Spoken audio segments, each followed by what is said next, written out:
Êxodo 33, 12 a 29.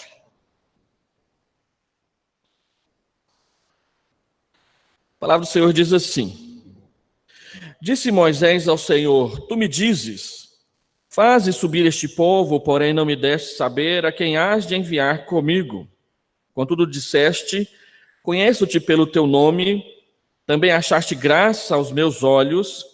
Agora, pois, se achei graça aos teus olhos, rogo-te que me faças saber neste momento o teu caminho, para que eu te conheça e ache graça aos teus olhos, e considera que essa nação é o teu povo. Respondeu-lhe: A minha presença irá contigo, e eu te darei descanso. Então lhe disse Moisés: Se a tua presença não vai comigo, não nos faça subir deste lugar. Pois como se há de saber que achamos graça aos teus olhos, eu e o teu povo, não é, porventura, em andares conosco, de maneira que somos separados, eu e o teu povo, de todos os povos da terra? Disse o Senhor a Moisés: Farei também isto que disseste, porque achaste graça aos meus olhos, e eu te conheço pelo teu nome. Então ele disse: Rogo-te que me mostres a tua glória. Respondeu-lhe: Farei passar toda a minha bondade diante de ti, e te proclamarei o nome do Senhor.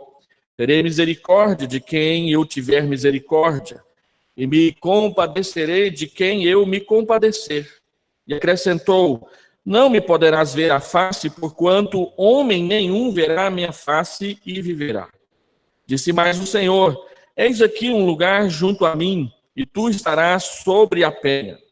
Quando passar a minha glória, eu te porei numa fenda da penha, e com a mão te cobrirei, até que eu tenha passado. Depois, em tirando eu a mão, tu me verás pelas costas, mas a minha face não se verá. Até aqui. Deus, nós queremos passar um tempo nesta manhã meditando na palavra do Senhor, e por isso pedimos que o Senhor se agrade em estender as tuas mãos, em se assentar junto conosco e pelo teu Espírito nos conduzir na meditação, de tal forma que ela seja não só agradável aos nossos ouvidos e entendimento, mas ela seja tanto consoladora quanto desafiadora para a nossa fé.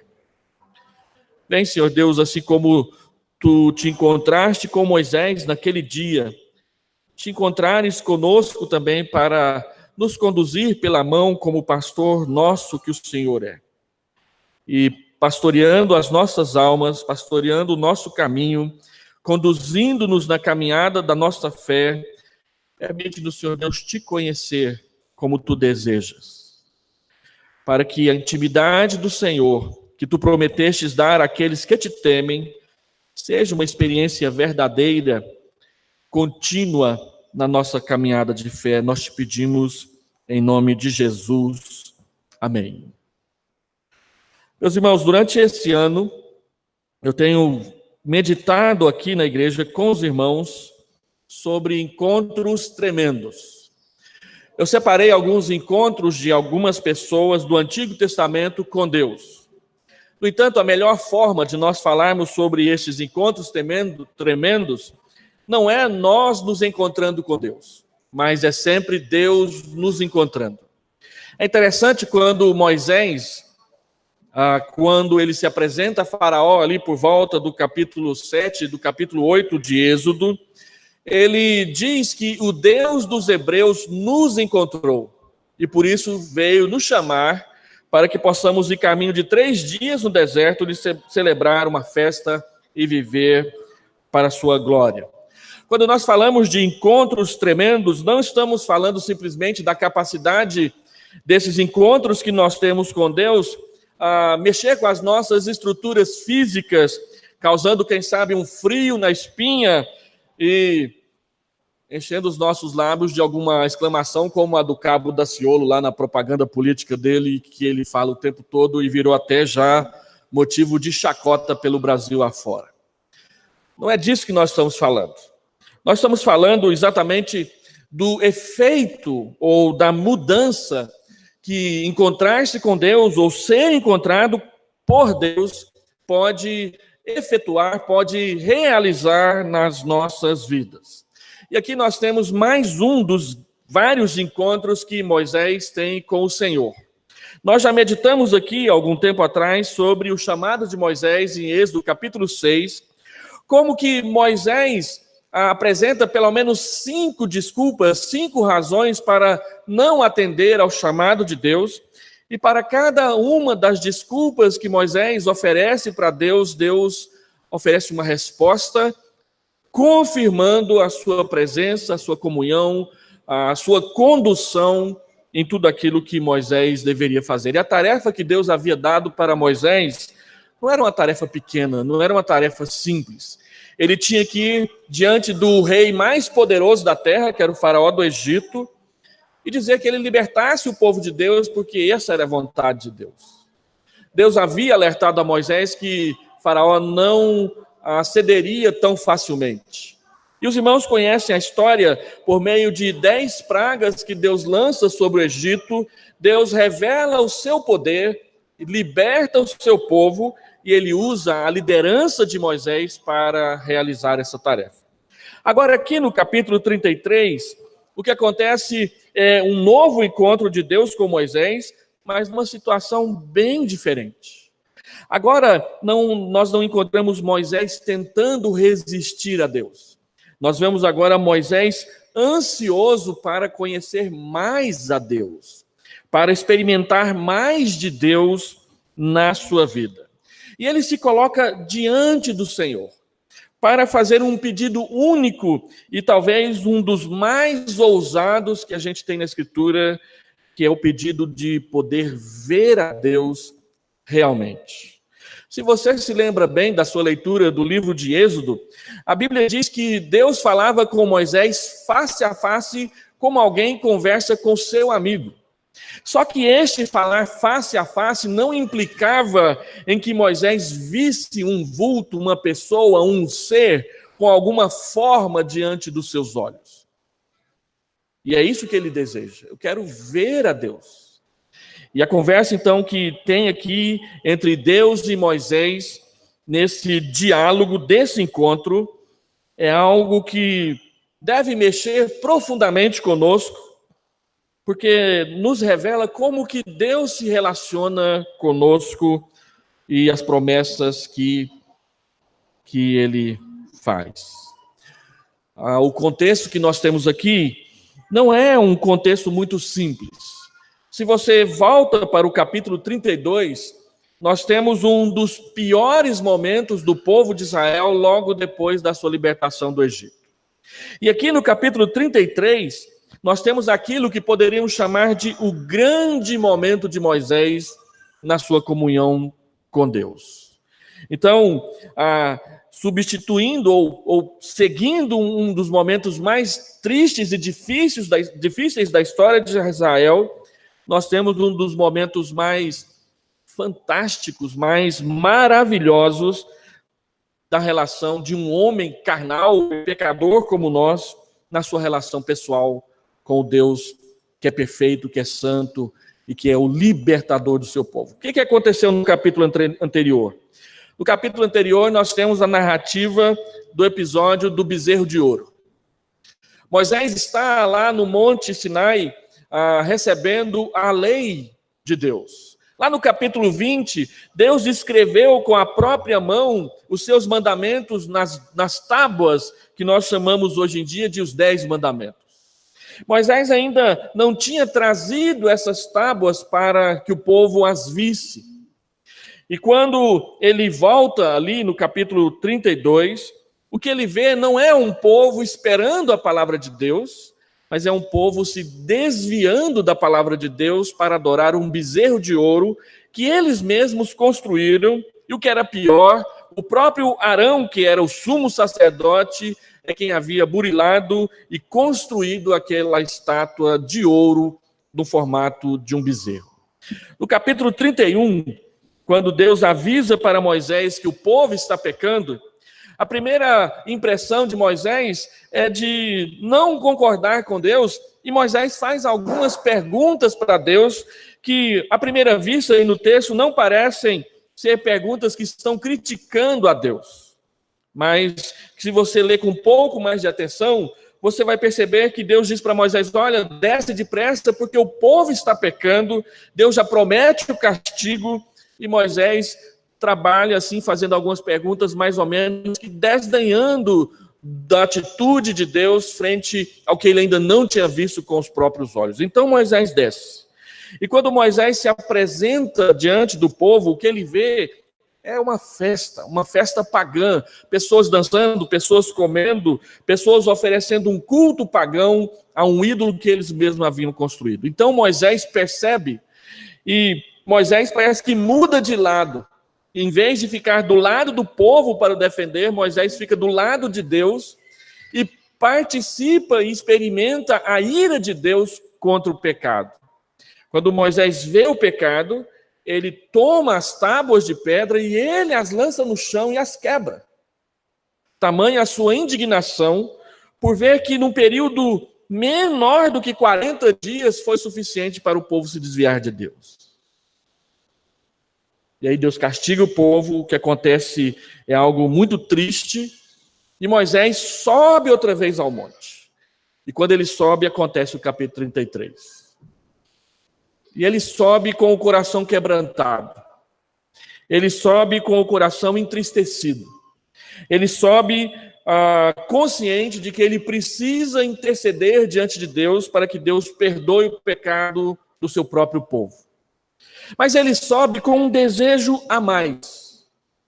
Ele sobe com o desejo de que a sua intimidade com Deus seja aumentada nesse período. Porque, pela primeira vez, Moisés consegue olhar para o povo de Deus com os mesmos olhos que Deus olha para o seu povo. Como, Moisés pergunta para si mesmo, é possível um povo ser alvo de tamanho amor, experimentar tamanho poder e mesmo assim se desviar de Deus? E aí nós temos aqui essa experiência de Moisés diante de Deus. E algumas coisas acontecem. A primeira delas é que esse encontro de Moisés com Deus é uma experiência graciosa. Observe o que acontece aí no versículo 12, quando Moisés finalmente resolve falar com Deus. O texto diz: disse Moisés ao Senhor: tu me dizes, faze subir este povo, porém não me deste saber a quem hás de enviar comigo. Contudo, disseste: conheço-te pelo teu nome, também achaste graça aos meus olhos. Agora, diz o verso 13, se achei graça aos teus olhos, rogo-te que me faça saber neste momento, neste lugar, o teu caminho. Para quê? Para que eu te conheça. E para que, de fato, eu ache graça perante os seus olhos. E considera, e aí ele intercede, que este povo, que essa nação é o teu povo. O que acontece entre Moisés e Deus aqui neste encontro é uma experiência graciosa. Moisés está consciente de que Deus o elegeu, Deus o escolheu, Deus o chamou, Deus o tem usado para liderar o povo. E ele sabe que Deus havia dito para ele que isso era graça. E ele diz que o que ele está se referindo aqui já era fruto de outras conversas anteriores com Deus, porque ele diz assim: tu me dizes. Moisés está repetindo para Deus aquilo que Deus já havia dito para ele antes. Ele diz como se ele dissesse: Senhor, eu já sei o que o Senhor disse. Agora, eu queria experimentar isso aqui pessoalmente na tua presença. Moisés tem consciência de que Deus é gracioso. Moisés tem consciência de que Deus conhece pessoalmente pelo seu nome. Moisés tem consciência de que graça é algo que Deus lhe dá, mas que ele não merece. Estar na presença de Deus, gozar da intimidade de Deus, ter um encontro tremendo com Deus como este que Moisés está tendo aqui nesse texto, é algo que só é possível para nós por causa da intervenção da graça de Deus nas nossas vidas.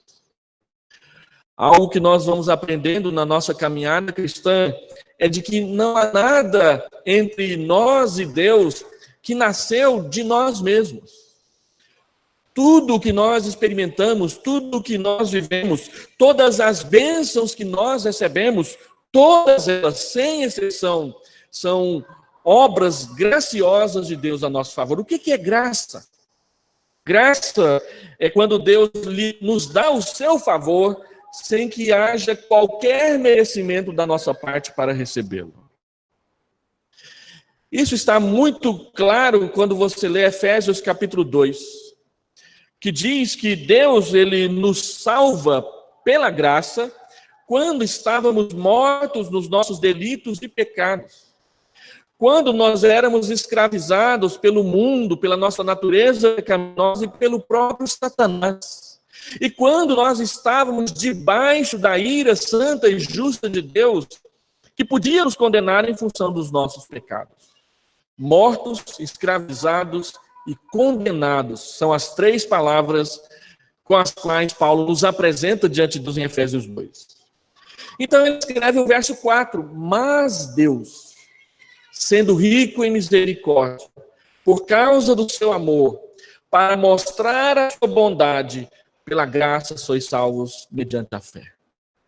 Então ele diz, o amor de Deus, a misericórdia de Deus, a bondade de Deus e a graça de Deus se uniram para nos livrar dessa situação de perdição na qual nos encontrávamos. Quando Moisés chega diante de Deus para interceder em favor do povo que pecou, Moisés tem em mente essa mesma situação. Israel estava escravizado no Egito. Israel não tinha esperança de vida, porque o rei havia decretado que qualquer homem que nascesse deveria ser morto. E eles viviam debaixo da opressão dos egípcios, e Deus veio e os tirou de lá milagrosamente. E Moisés traz isso para si, porque ele faz parte desse povo. Então, o primeiro ensinamento que precisamos guardar no nosso coração quando nós pedimos para ter experiências com Deus, ou para termos encontros com Deus, é que nós nos apresentemos diante dele conscientes de que qualquer manifestação de Deus a nosso favor só será possível, só é possível se ele manifestar a sua graça sobre nós. Se nós acharmos graça na sua presença. E para nós acharmos graça, não há nada que nós possamos oferecer. Nós temos que depender e confiar exclusivamente no amor de Deus a nosso favor. Esse é o primeiro ensinamento. O segundo ensinamento, verso 13 a verso 16, é que essa experiência, além de ser graciosa, ela é santificadora na vida de Moisés. Olha o verso 13. Depois de apresentar para Deus o que Deus havia dito, ele fala então, agora, se eu achei graça aos seus olhos, rogo-te, que me faça saber neste momento o teu caminho, para que eu te conheça, para que eu ache graça aos teus olhos e considere que essa nação, que é Israel, é o teu povo. A experiência que Moisés está tendo com o Senhor aqui é uma experiência de santificação. E ele pede que Deus o santifique, que Deus o separe para si, para que a sua vida seja para a sua glória naquele exato momento. Eu rogo-te agora que eu te conheça. Se de fato o Senhor tem olhado para mim graciosamente, então me permita, me dê o privilégio de eu te conhecer. Quando nós olhamos as orações de Paulo no Novo Testamento, especialmente a oração de Filipenses e de Colossenses, Paulo, ao orar por aquelas duas igrejas, ele ora para que elas conheçam a Deus. Na oração de Colossenses, capítulo 1, versículo 9 em diante, Paulo ora para que os irmãos da igreja de Colossenses conheçam a vontade de Deus. E um versículo abaixo ele ora para que eles conheçam o próprio Deus. Como que nós poderemos enfrentar as nossas lutas? Como que nós teremos condições de dar testemunho a respeito de Jesus? Só e somente só se nós o conhecermos. Ninguém que não conhece Jesus persevera na fé. Somente aqueles que o conhecem perseveram na fé. Nós não conhecemos a Jesus fisicamente, de tocar nele, de olhar para ele. Paulo diz isso em 2 Coríntios, capítulo 5, a partir do verso 14. Olha, se antes nós conhecíamos a Jesus fisicamente, na época dos apóstolos, agora, e Paulo está escrevendo quase 30 anos depois da ressurreição de Jesus, agora nós não o conhecemos mais deste modo. Nós o conhecemos pela fé. Pedro, ao escrever sua primeira epístola, capítulo 1, versículo 8, ele diz que aqueles irmãos que estavam sendo perseguidos por causa da sua fé, eles jamais tinham visto Jesus, mas eles o amavam. A quem, não havendo visto, amais. E o amam com alegria indizível. Como que isso é possível? Isso é possível se Deus derramar a sua graça sobre nós e assim nós o conhecermos. Então, quando Moisés pede para conhecer o caminho de Deus, ele coloca 3 situações que ele pede para Deus dar atenção. Primeira, é que ele pede para que ele conheça a Deus ali naquele encontro que está acontecendo naquele momento. Segundo, que neste encontro, o fruto dele seja que ele conheça a Deus. E terceiro, que Deus estenda essa experiência para aquele povo que está lá embaixo, no pé do Monte Sinai, e que está vivendo um momento de castigo porque pecou contra Deus. Então, o que Moisés pede é que dali para frente, do perdão de Deus no que diz respeito àquele pecado para frente, Deus caminhe com eles. O que Moisés está pedindo é que Deus não os abandone à própria sorte.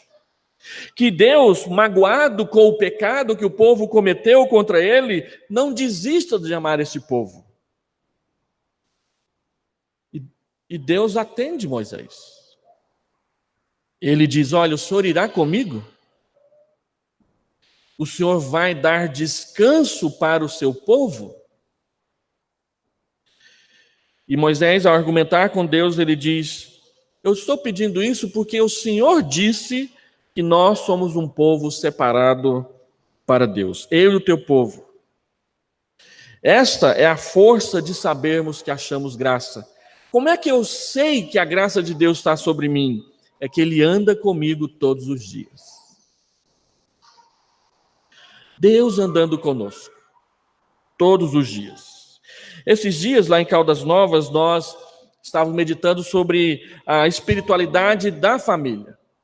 E o reverendo Ricardo Barbosa, ele escolheu trabalhar conosco nas preleções que ele fez, vários textos da Epístola aos Efésios, que mostra que existe essa realidade visível na qual nós estamos, onde nós pagamos, onde nós compramos, onde nós estudamos, onde nós trabalhamos, onde enfrentamos problemas, onde temos que aconselhar filhos, onde temos que educar crianças. Tudo isso que nós vivemos, onde nós temos que votar e participar de uma eleição como essa que nós estamos participando, essa realidade visível de todo dia. Mas que existe uma outra realidade não visível, que é bem maior, que vai além de tudo isso que os nossos olhos veem, que é exatamente o ambiente no qual Deus trabalha conosco. Nós, muitas vezes, vivemos pelo que vemos, e a Bíblia nos chama a andar e a viver pelo que nós não vemos. Não porque o que nós não vemos não existe, mas exatamente porque Deus, se revelando a nós na sua palavra, Ele diz que existem muitas coisas que os nossos olhos não veem, mas que nem por isso não são reais. Pelo contrário, elas são realidades eternas, que ultrapassam, que envolvem, que dão um significado a essa realidade que nós vemos. E a vida cristã, a vida espiritual, o andar com Deus é uma delas. Então Moisés, que está tendo um encontro tremendo com Deus aqui, ele está experimentando neste momento essa realidade não visível, não separada do resto. O que Moisés está querendo pedir para Deus é que, ao descer do monte, essa presença esteja constantemente com ele todos os dias, quando ele tiver que liderar, quando ele tiver que conduzir, quando ele tiver que aconselhar, quando ele tiver que separar brigas ali entre marido e mulher no meio do povo, quando ele tiver que oferecer situações e direções para o povo, a certeza, a segurança, a verdade de que Deus está presente seja algo inquestionável no coração do povo de Deus. Porque os irmãos sabem que existem momentos da nossa vida em que nós questionamos essa presença de Deus. Às vezes, quando a gente adoece, às vezes, quando a gente tem um revés financeiro e o salário não dá para chegar até o final do mês e pagar as contas. Às vezes, quando a gente tem uma briga, um desentendimento com alguém dentro de casa, no trabalho, na escola, no círculo da amizade ou no círculo familiar, e isso pesa sobre nós. Nestes momentos, muitas vezes, nós questionamos a presença de Deus nas nossas vidas. Um colega meu, pastor, disse que uma semana na vida dele, ele tinha passado muito difícil, tinha brigado com a esposa, o filho caçula tinha um problema de saúde que ele não sabia como resolver. Parecia que as ideias dele não passavam nas reuniões do conselho da igreja, nada estava dando certo. E aí um dia saiu todo mundo de casa, a esposa foi trabalhar, os filhos estavam na escola e ele ficou sozinho. Quando ele ficou sozinho, ele encostou com as costas na parede, sentou-se no chão, pôs a mão na cabeça e disse: Senhor, parece que o Senhor me abandonou. E ele me falou depois que na hora em que ele pôs a mão na cabeça e falou assim: Senhor, parece que o Senhor me abandonou, a campainha tocou. Era um irmão da igreja, segurando um belo bolo nas mãos. E ele disse para o pastor: Pastor, estava lá em casa, minha esposa fez 2 bolos, nós resolvemos dar um de presente para o Senhor e eu vim trazer. Esse meu colega disse que a única coisa que ele fez foi olhar para cima e dizer: entendi, Deus. Entendi o que isso quis dizer. Eu não te abandonei. Eu não te deixei. Nós é que muitas vezes pensamos, achamos, nos esquecemos de que Deus prometeu verdadeiramente que estaria conosco todos os dias, todas as horas. Ele havia dito para Moisés lá no capítulo 6, eu vou com você todos os dias. E ele está reafirmando para Moisés aqui em Êxodo 33, Moisés, fica tranquilo, eu irei com você todos os dias. A Bíblia diz que quando Israel foi andar no deserto, e andou no deserto 40 anos, todos os dias tinha uma coluna de fogo que brilhava a noite inteira diante do acampamento. Todos os dias tinha uma coluna de nuvem que ela andava adiante do acampamento de Israel. Todos os dias tinha maná, com exceção do sábado, mas na sexta-feira Deus permitia que eles escolhessem o dobro. Se eles escolhessem o dobro, na segunda-feira, no outro dia amanhecia podre, apodrecido. Na terça-feira a mesma coisa, na quarta-feira a mesma coisa, na quinta-feira a mesma coisa, mas na sexta-feira eles podiam pegar dobrado, porque no sábado não iria apodrecer. Isso aconteceu durante 40 anos. E Isaías 64 nos dá uma informação que em Êxodo não fica muito clara, é de que todos os dias o anjo do Senhor ia diante de Moisés, guiando o povo. O povo estava debaixo da disciplina de Deus. Mas mesmo estando debaixo da disciplina de Deus, Deus não os deixou um só momento sequer à própria sorte. Deus nos ama não é só quando a gente está bem na nossa fé. Deus nos ama também quando a gente está mal na nossa fé. Seja por enfermidade, seja por pecado, seja por problemas familiares, Deus continua aí diante de nós. E ele reafirma isso para Moisés. E saber disso, meus irmãos, é um elemento que nos santifica, que nos separa para Deus. A experiência do encontro tremendo de Moisés com Deus, ela é graciosa, ela é santificadora, mas em terceiro lugar, ela é reveladora. Olha o verso 17 até o verso 23. Disse o Senhor a Moisés: farei também isso que disseste. Ele acaba de pedir que Deus o permita vê-lo naquele momento. Porque achaste graça aos meus olhos e eu te conheço pelo teu nome. Então ele disse: rogo-te que me mostres a tua glória. Respondeu-lhe: farei passar toda a minha bondade diante de ti e te proclamarei o nome do Senhor. Terei misericórdia de quem eu quiser ter misericórdia, de quem eu tiver misericórdia, e me compadecerei de quem eu me compadecer. E acrescentou: não me poderás ver a face, porquanto homem nenhum verá minha face e viverá. Então eu vou te colocar numa penha, e quando eu passar eu vou cobrir o seu rosto. Moisés havia dito antes do texto que nós lemos, pedindo para que Deus perdoasse o pecado do povo, ou se não, riscasse o seu nome do livro da vida. E a resposta de Deus é que ele vai ouvir Moisés, e que quanto a riscar ou não riscar o nome de alguém do seu livro, é uma decisão que é exclusiva dele. Paulo vai citar esse texto e essa experiência de Moisés lá em Romanos, capítulo 9, capítulo 10 e capítulo 11. Quando Deus diz que a eleição de uma pessoa não depende de nada que ela faça. Depende de Deus usar ou não usar a sua misericórdia. E que usar ou não usar a misericórdia é uma prerrogativa dele que ele não reparte com ninguém. A nós só nos cabe receber a ação graciosa e misericordiosa de Deus na nossa vida. Então, quando Moisés tem esse momento com Deus, ele, no momento de ousadia, ele diz: deixa eu te ver, Deus. Deixa eu te ver, Deus.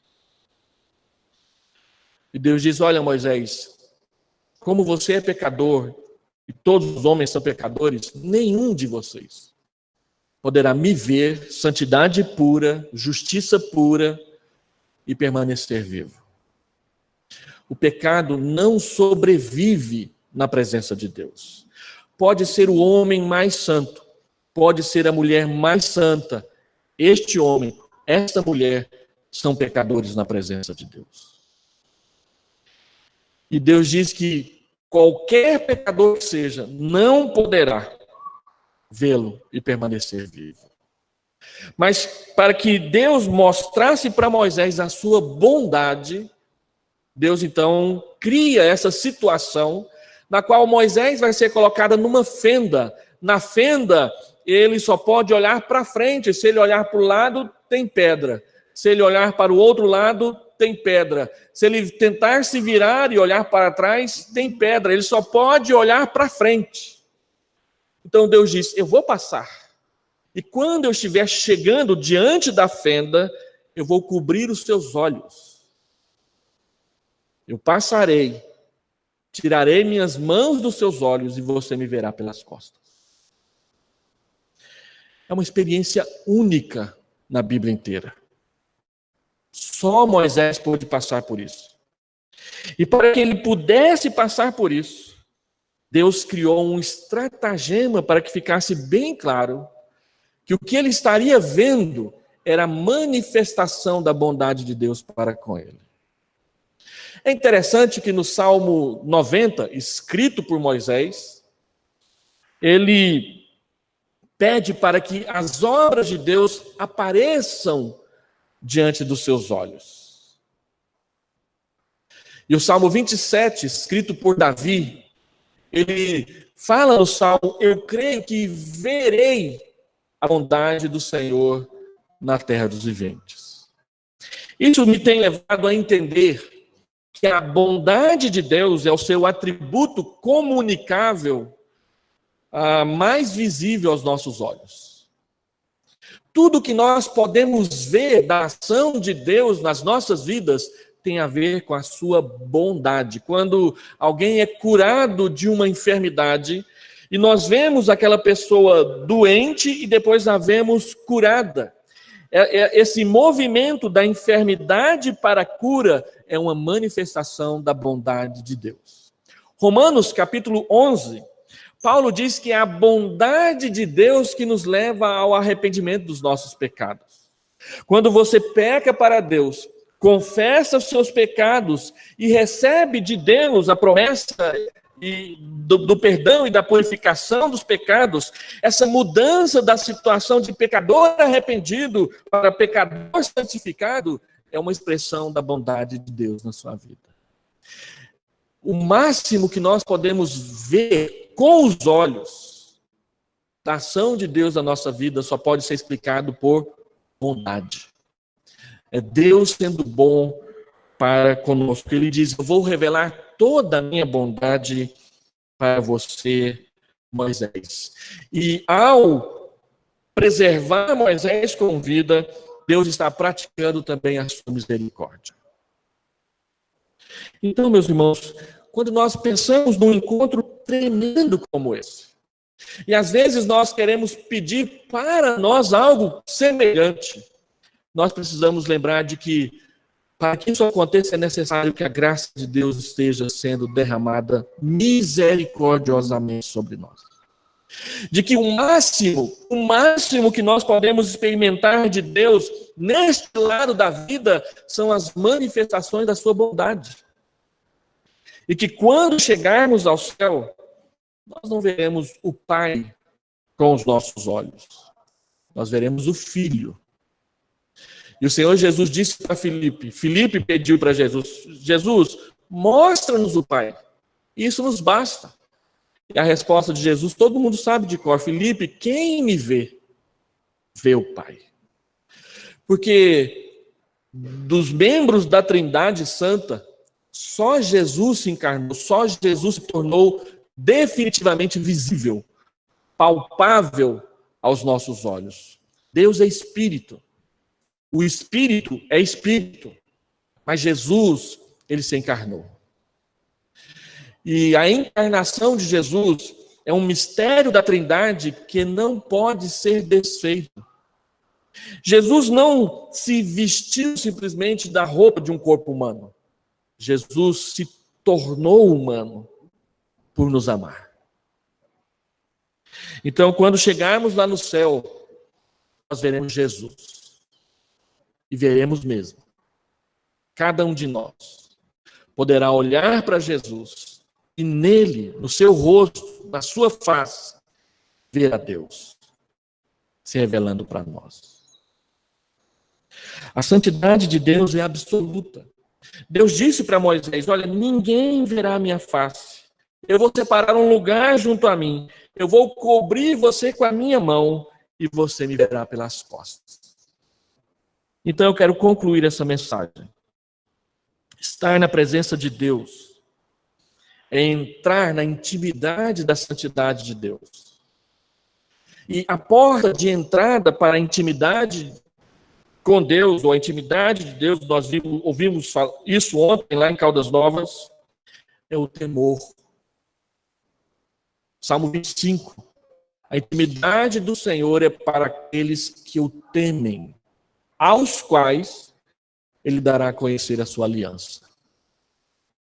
Então, se nós queremos ter intimidade com Deus, nós temos que aprender a temer o seu nome, a reverenciar a sua palavra, a honrar o seu evangelho cada dia na nossa vida. E eu gostaria de terminar aqui com 4 frases aplicando isso para nós. Primeiro, quando Moisés pede o privilégio de conhecer a Deus, ele roga. A palavra rogar, ela é do ambiente da oração. Então, se nós queremos ter intimidade com Deus, nós temos que aprender a orar e incluir no nosso vocabulário da oração o rogo ou o rogar, que tem a ver com suplicar, que tem a ver com implorar, que tem a ver com pedir sabendo que não merece receber. Quanto mais nós dependemos de Deus, mais nós o conhecemos. Quanto mais nós tememos o seu nome, mais ele se aproxima de nós. Então, se você quer ter intimidade com Deus, se nós queremos ter intimidade com Deus, nós temos que começar com a oração. É por ali que a porta se abre. E o Senhor Jesus diz em Mateus 6, olha, você quer orar? Entra no seu quarto, fecha a porta e em secreto, sozinho, converse com Deus e em secreto, sozinho, Deus te responderá. É promessa dele. Segundo, é preciso não admitir uma vida sem a presença constante de Deus na nossa vida. Verso 15, Moisés diz, se o Senhor não for com a gente, então deixa a gente aqui no deserto mesmo. É muito melhor. Agora, se o Senhor for com a gente, leve a gente para onde o Senhor quer nos levar. Eu aprendi com um evangelista lá em Goianésia. Ele sempre dizia, quando a gente visitava junto, pastor, o lugar mais seguro da face da terra é quando nós estamos no centro da vontade de Deus. Quando nós estamos fazendo a vontade de Deus, Deus abre as portas. E quando Ele fecha as portas, nós não ficamos aborrecidos, porque nós percebemos. Paulo estava pregando o Evangelho e ele diz, eu quero ir para Bitínia. E a Bíblia diz, o Espírito Santo o impediu. Aí ele queria ir para outro lugar, e a Bíblia diz que o Espírito Santo impediu. Mas naquela mesma noite, Paulo teve uma visão do Espírito Santo dizendo, vai para Macedônia, vai para Filipos. E ele foi, e Deus o abençoou no projeto. Quando Deus fecha as portas e nós estamos no centro da sua vontade, isso não dói na nossa alma, não pesa no nosso coração. Mas quando nós estamos tentando impor sobre Deus a nossa vontade, qualquer nãozinho que Ele dá para a gente é motivo da gente fazer biquinho, emburrar, não querer mais frequentar a igreja ou mudar de igreja e essas coisas que a gente vê muitos crentes fazendo o tempo todo. Não admita uma vida sua sem que Deus esteja presente. Se você tem fugido da presença de Deus, volte. Volte para a presença de Deus. Terceiro, é preciso aceitar as normas da santidade de Deus. Ele zela pela sua santidade e Ele zela pela nossa integridade na sua presença. Moisés chega para Deus e diz, deixa eu te ver. E Deus simplesmente responde para Moisés, você não aguentaria. Mas a minha bondade eu vou mostrar inteira para você. Deus chama Moisés a se contentar com o que Ele vai dar. Porque o que Ele vai dar é suficiente para satisfazer a nossa alma. Muitas pessoas não experimentam a vontade de Deus e a bênção de servir a Deus porque não se satisfazem. Deus abençoa, mas ela não se satisfaz. Todo mundo conhece aquela história do cara que estava se afogando. E ele então disse, Deus, me salva. Aí aparece um camaradinha lá com a canoa para ajudar. Não, é Deus que vai me salvar. Passa um pouquinho, chega a guarda costeira com aquele barcão. Não, é Deus que vai me salvar. Mais um pouquinho, chega aquele helicóptero fantástico do exército. Lança a boia. É Deus que vai me salvar. E ele afoga. Quando chega na presença de Deus, o Senhor não me salvou. E Deus diz, eu mandei uma canoa, um barco, um helicóptero. Por que você não aceitou? Às vezes a gente faz isso com Deus, com as coisas que nós temos, com o salário que nós temos, com a casa que nós moramos, com as roupas que nós vestimos. Nós estamos sempre achando que nós merecemos mais. E quando, de repente, Deus dá mais, nós nos afastamos dele.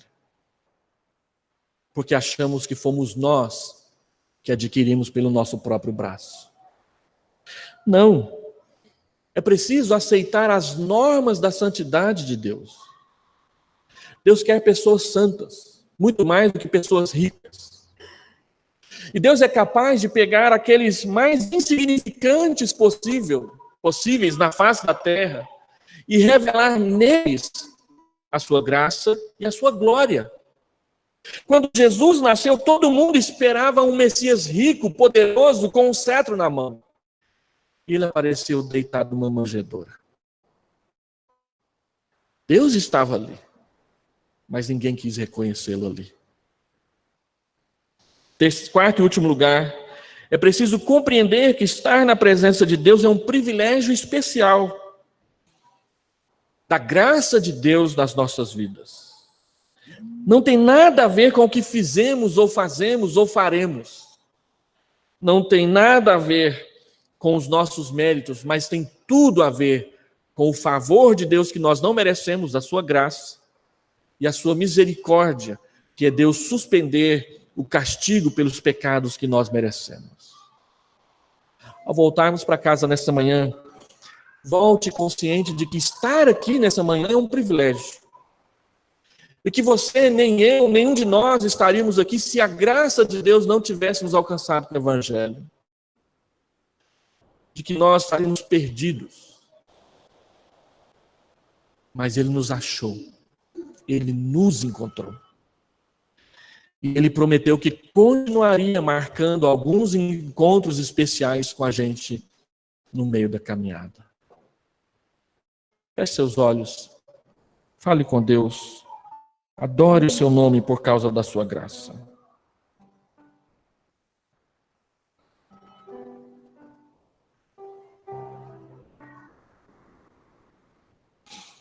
Deus Santo, Deus amado, que privilégio Moisés experimentou naquele dia.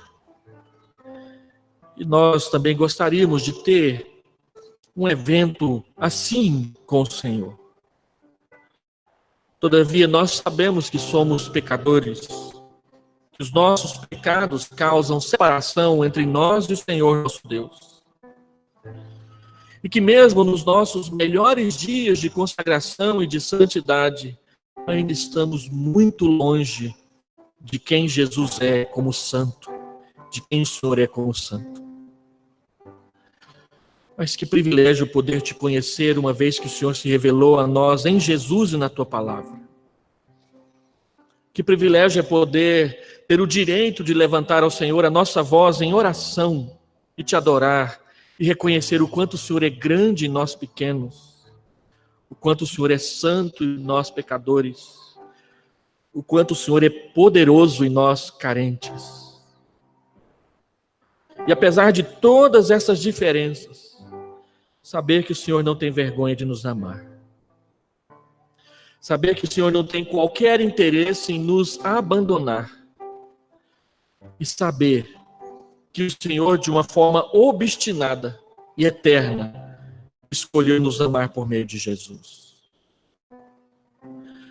Por isso queremos pedir que, assim como Moisés experimentou graça e também santidade na tua presença, nessa manhã e todos os dias que nós levantarmos a Ti a nossa voz em oração e virmos a este lugar para Te encontrar e para sermos encontrados por Ti, haja alegria, haja contentamento, haja satisfação na nossa alma por saber que o Senhor ama nos abençoar. E dessa forma, se nessa manhã aqui, neste tempo, há alguém carente, necessitado, de se lembrar, de reconhecer a tua glória, a tua graça, porque precisa da ação do Senhor na sua vida, nós te pedimos, lembra-te de visitar esse irmão, essa irmã, de tal forma que este irmão, esta irmã receba do Senhor consolo, graça, santidade, misericórdia e bênção.